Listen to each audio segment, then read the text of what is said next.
Yorana. Ces temps-ci, on entend le terme innovation à tout va. On a des concours d'innovation, on entend parler, on lit à propos de start-up innovantes. On a eu récemment la semaine de l'innovation dans les services publics.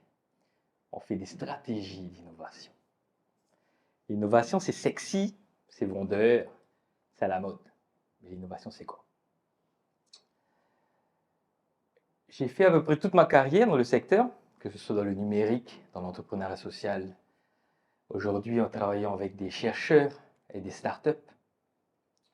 Et pour moi, l'innovation, c'est avant tout prendre une cause, un challenge qui en vaut la peine, et construire étape après étape une solution adaptée et nouvelle. Et si on persiste assez, on trouve toujours une solution qui marche. En plus de ça, pour moi, l'innovation doit avoir du sens.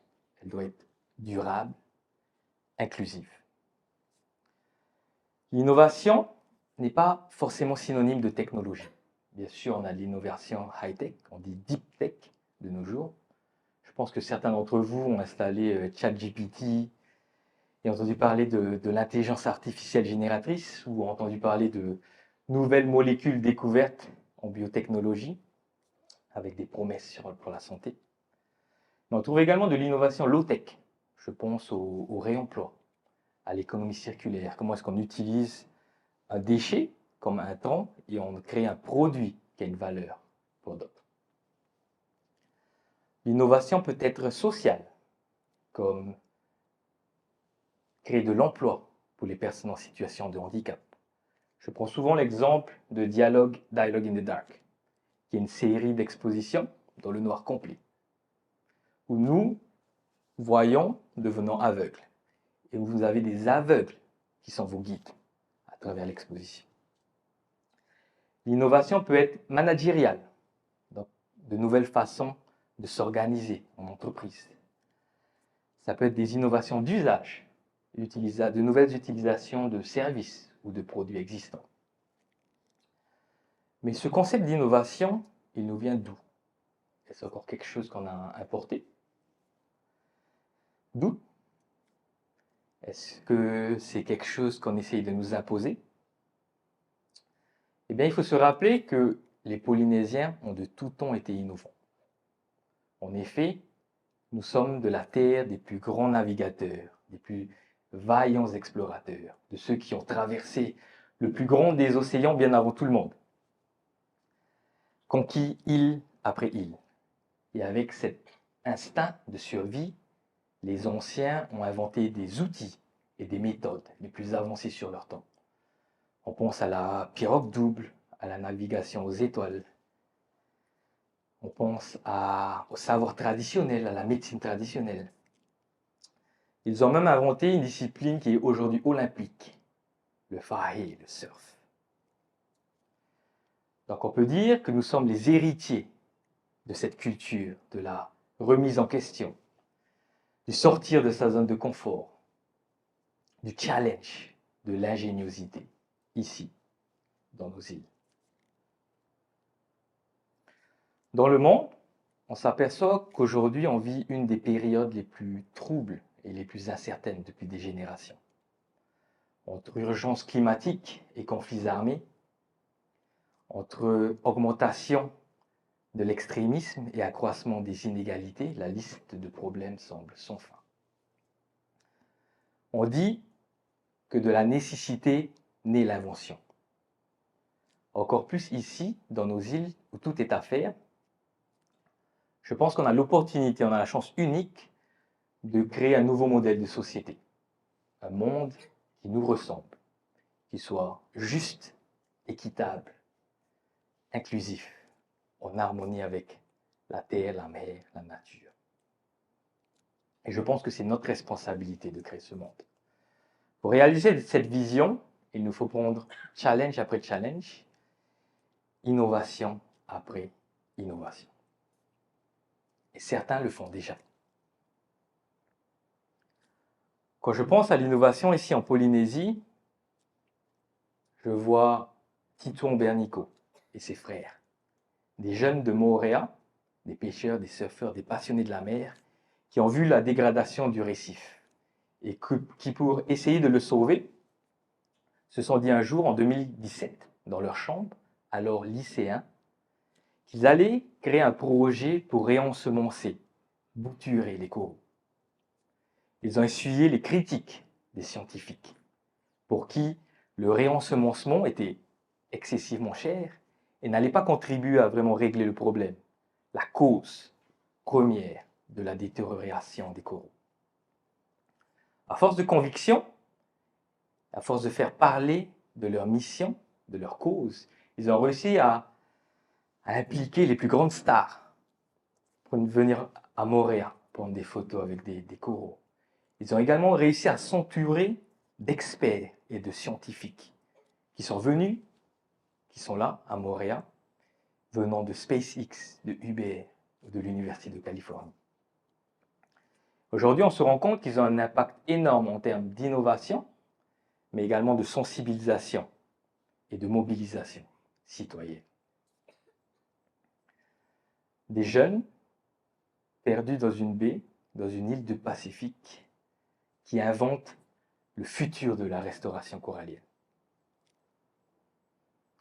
Je pense innovation quand je vois la résurgence des rahuis, cette pratique de la jachère ancestrale et de la gestion communautaire et durable des ressources marines, permettant la régénération des écosystèmes. En Polynésie, c'est sur l'île de Rapa, à l'extrême sud, que cette pratique est revenue. Dans les années 1980, la population s'est rendue compte du rétrécissement des prises des poissons et de la diminution des stocks à cause de la modernisation. Et donc, inspiré d'une réserve d'une baie de Hawaï, ils ont décidé, avec le maire de l'époque, en 1984, de créer un rahui. 2 ans plus tard, les résultats étaient là. Les poissons étaient de retour, mais pas que. Il y avait plus de crabes, plus de langoustes, toute la biodiversité marine foisonnait. Ces résultats étaient confirmés en 2014 par des scientifiques de la National Geographic Society qui ont rigoureusement quantifié qu'il y avait 2 fois plus de poissons à l'intérieur des rahuis que dans le reste de l'île. Et depuis, on voit des rahuis, des aires marines protégées se multiplier à travers le monde, avec un objectif ambitieux qui est d'ici 2030 de protéger 1/3 de la surface du globe, le fameux 30 by 30. Partout dans le monde, des citoyens ordinaires, des communautés se mobilisent, collaborent avec pouvoirs publics, scientifiques, associations à la préservation de la biodiversité.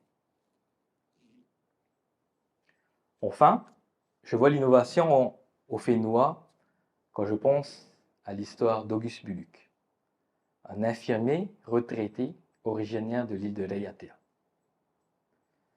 En 2011, Auguste est diagnostiqué d'un cancer du pancréas. Pas beaucoup de monde en survit. Il a survécu grâce à un Evacane en urgence à Paris et une lourde opération qui lui a laissé des séquelles à vie. Et en tant qu'infirmier, il sait que ça peut vite revenir. Donc il a cherché des méthodes pour se soigner. En 2015, il suit un traitement expérimental à base d'holothurie, les concombres de mer. On les appelle les rori ici en Polynésie.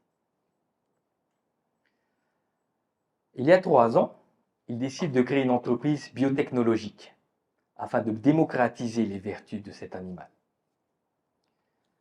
Aujourd'hui, l'entreprise est sur le point de mettre sur le marché un premier produit, un complément alimentaire qui permettra de booster le système immunitaire. C'est peut-être pas pour rien que l'animal, le rori, a été surpêché. Et donc, la demande est exponentielle en Asie. En médecine traditionnelle chinoise, l'animal a été utilisé depuis des siècles, si ce n'est des millénaires. Aujourd'hui, dans le monde, l'animal, le rori, suscite d'énormes espoirs pour de nouveaux traitements contre le cancer, mais pas que, contre l'obésité, le diabète, les maladies cardiovasculaires l'hypertension, des fléaux dans nos îles, mais pas que, dans le monde également. Auguste, un retraité de Dayatea, qui lance une entreprise innovante pour améliorer la santé des populations. Comme vous le voyez, l'innovation est à portée de tous. Je dirais même que l'innovation est l'affaire de tous. Toi aussi, que tu sois étudiant, retraité, un citoyen ordinaire, toi aussi que ta passion soit la lutte contre le changement climatique, le développement économique et social des îles, l'éducation ou la culture, toi aussi, tu peux te mobiliser, tu peux avoir un impact sur ta communauté, ton île, sur le monde. Aujourd'hui, lance-toi et créons ensemble le futur du Fénois. Merci.